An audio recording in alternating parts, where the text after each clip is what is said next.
जय हिंद दोस्तों। पूर्व वायुसेना अध्यक्ष की चेतावनी, मांगे जायज, जवानों को मिले न्याय पर राजनीति नहीं। चेतावनी दी कि सैनिकों में दरार पैदा करने की हो रही है कोशिश, और इसी आर्टिकल के बारे में आज हम आपसे बात करेंगे।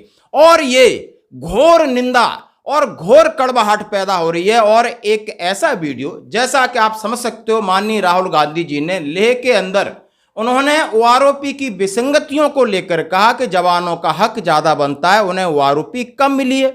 और इस बात को लेकर चारों तरफ से सरगर्मी तेज हो गई है और हर लोग अपने अपने तरीके से बात कर रहे हैं। और आज मैं बात करूंगा वायुसेना यानी पूर्व वायुसेना अध्यक्ष, आप समझते हो, चीफ मार्शल राकेश सिंह भदौरिया। उन्होंने कल कहा और कब क्या कहा, जरा पूरा सुनिए। उन्होंने ये भी कहा कि मांगे जायज हैं, सब कुछ एक बार उन्होंने कल के एक सम्मेलन में कहा। जैसे मैं आपको बात कर रहा हूं, अफसरों और जवानों के बीच दरार डालने वाली राजनीति से दूर रहें।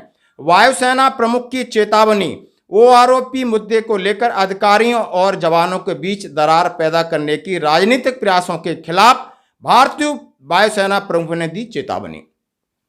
यानी राजनीतिक प्रयास है। आप समझ सकते हो कि बिल्कुल सही कहा है कि हर आदमी राजनीतिक फायदा लेना चाहता है। नेताओं का काम है, चाहे वो इस पार्टी से कूद के उसमें जा रहा है, इधर से जाके उधर जा रहा है। आप मध्य प्रदेश की हालत देख लीजिए, पता नहीं चलता है, कल इसको टिकट नहीं मिली आ जा रहा है। यानी इनका कोई धर्म नहीं, इनका काम है साम दाम दंड भेद, अपना राज्य करना। देश की चिंता नहीं, पहले इन्हें अपनी सीट की चिंता है, फिर अपने मंत्री बनने की चिंता है, और हमें ये कहीं ना कहीं वर्ग लाएंगे। और इसी संदर्भ में वायुसेना प्रमुख ने सैनिकों को चेतावनी दी है कि राजनीति से दूर रहें। मांगे अलग है, तरीका अलग है, जायज है, वो सब करिए। और बिल्कुल सटीक बात कही, आपको जरूर सुनना होगा। उन्होंने कहा इस मामले ने एक अलग मोड़ ले लिया है। और क्या कहा है, अधिकारियों को ओआरओपी में अधिक वेतन मिल रहा है, जो कि राजनीतिक रंग ले रहा है। यानी इस वीडियो के कुछ कंटेंट्स हैं, उनके ऊपर आपत्ति जताते हुए उन्होंने लिखा है, एएनआई की रिपोर्ट के मुताबिक भदौरिया वायुसेना संघ की बैठक को संबोधित कर रहे थे, जो उनके नेतृत्व में दिग्गज बड़े की संस्था है। उन्होंने मुख्य रूप से भारतीय वायुसेना के दिग्गजों की मौजूदगी वाली सभा से बलों से संबंधित मुद्दों पर राजनीति या आंदोलन से दूर रहने को कहा। उन्होंने दूर रहने के लिए ये बातें कही है। जैसे कि आपने कहा है कि वो पिछले सप्ताह में ये मुद्दा आया, तब से गंभीर रूप से चिंतित हैं। राहुल गांधी के वीडियो के बाद आई भदौरिया की टिप्पणी। दरअसल भदौरिया की टिप्पणी कांग्रेस नेता राहुल गांधी के एक वीडियो के रक्षा हलकों में वायरल होने के तुरंत बाद आई है, जिसमें उल्लेख किया गया है कि अधिकारियों को आरोपी योजना से अधिक मौद्रिक लाभ मिल रहा है। उन्होंने कहा है कि राजनीतिकरण, भदौरिया ने कहा हमें इससे दूर रहना चाहिए। ऐसा कुछ नहीं है कि इन तर्कों में दम नहीं है। अब सुनिए, ऐसा कुछ नहीं है कि इन तर्कों में दम नहीं है। मैं हर एक विसंगति और उठाए गए मामलों से अवगत हूं। मुझे स्पष्ट रूप से कहना चाहिए कि इस राजनीतिक समय में हमें इसकी राजनीति से दूर रहना चाहिए। जो भी सही और उचित है, जिसे उठाने की जरूरत है, उसे सही माध्यम से उठाना चाहिए। यही एकमात्र तरीका है जिससे मुद्दे का समाधान हो। फिर उन्होंने कहा हाँ, बड़ी विसंगतियां भी सामने आई। उन्होंने कहा है कि ये नहीं कि मामला जो जवान उठा रहे हैं वो गलत है, लेकिन इसका राजनीतिकरण, अब मैं बात बीच में रोकता हूं कि राजनीतिकरण जवान कभी नहीं कर सकता। जवान नहीं जानता, जवान अपने देश से प्यार करता है, यहां की जनता से प्यार करता है। वो किसी को छल नहीं सकता, उसको छला जा रहा है, उसके साथ राजनीति हो रही। वो कभी भी राजनीति नहीं करेगा, चाहे कितना बड़ा अधिकारी हो, चाहे कितना बड़ा जेशी हो। वो एक दो बार बोल सकता है, अंततः वो सच्चाई के साथ ही जाएगा।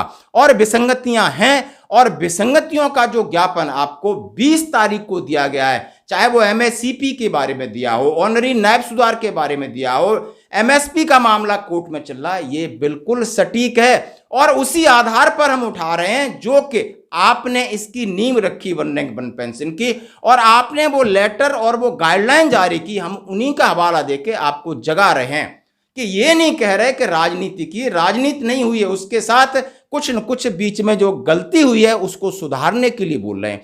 यदि आप नहीं मान रहे कि गलती है, तो हम कह रहे हैं कि 3 न्यायाधीशों की एक जुडिशियल कमेटी बनाई जाए, उस पर गहन अध्ययन किया जाए, दूध का दूध पानी का पानी किया जाए। जो सही है या गलत है, उनके निर्णय को हम मानने को तैयार हैं। फिर सरकार हमारे किसी भी आधिकारिक डेलीगेशन को बुलाने के लिए इतना हिचक क्यों रही है? सरकार इस मामले को संज्ञान में लाने के लिए हिचक क्यों रही है? आप समझ सकते हो कि ये आपके पास दोबारा एक सही तरीके से आप पेश की गई है। आगे इन्होंने 2 विसंगतियों के बारे में कहा है जो सामने आए हैं। दिग्गजों को संबोधित करते हुए उन्होंने कहा है कि योजनाओं में कुछ विसंगतियां सामने आई हैं, जिनमें एक वेतन आयोग और उसकी सभी विसंगतियां हैं, और दूसरी वन रैंक वन पेंशन से संबंधित कुछ विसंगतियां हैं। तथ्य यह है कि इसे हल करने में अधिक समय लग रहा है। इसका मतलब ये नहीं है कि ये प्रक्रिया में नहीं है। मतलब उन्होंने माना कि विसंगतियां हैं और उन्होंने माना कि इसके ऊपर काम चल रहा है, उन्होंने माना कि इसमें समय ज्यादा लगेगा, लेकिन कब लगेगा? अब चुनाव से पहले सरकार ने एक बार भी ना ही ये मामला संसद में उठाया, संसद के अंदर अपनी बात कही जा रही कि हमने 65,000 करोड़ दिए। एक बार ये नहीं कहा कि हाँ और ओआरओपी में चूक हुई है और उसको हम सुधारने की पूरी कोशिश करेंगे। और सुधारने का तरीका जवान सुझाव रहे हैं। जवान ये नहीं करे कि आप आंख बंद करके हमारी बातें मानिए, आप इसको जांचिए, परखिए, जुडिशियल कमेटी बिठाइए। इतना भी आश्वासन आधिकारिक तौर पर नहीं मिला है। इसलिए हमारा है, हम देश का मान सम्मान करते हुए, लोगों की भावनाओं को देखते हुए हम अपनी बातें सरकार तक पहुंचा रहे हैं कि हमें न्याय दीजिए। हमें कोई राजनीति से मतलब नहीं, हम किसी पे आरोप प्रत्यारोप नहीं लगा रहे। हमारी तरफ से हमारे जो सैनिकों के बीच में कोई दरार वाली बात नहीं है। अभी आप देख सकते हो पिछले 6 महीने से ऐसा कोई भी वक्तव्य, ऐसा कोई ज्ञापन में इस तरीके का कहीं ब्लैक एंड व्हाइट में लिख के नहीं दिया है कि इन्होंने ऐसा किया है या करवाया है। जो मामला है कि पहले आप आगे थे, आपकी जिम्मेदारी थी, नहीं है कोई बात नहीं। अब हम अपने तरीके से अपनी मांगों को संज्ञान में सरकार के आगे ला रहे हैं और सरकार से मांग कर रहे हैं। धन्यवाद। वन रैंक वन पेंशन में ऑफिसर्स को ज़्यादा फायदा मिला और जो हमारे जवान हैं उनको कम फायदा मिला, मगर शायद ओआरओपी ज़्यादा जवान को चाहिए होता है, मतलब उसके लिए ज़्यादा ज़रूरी है कि ऑफिसर के लिए। और एंड में लड़ता तो जवान है, ऑफिसर लड़ता है मगर जवान मतलब हजारों में जाके लड़ता है।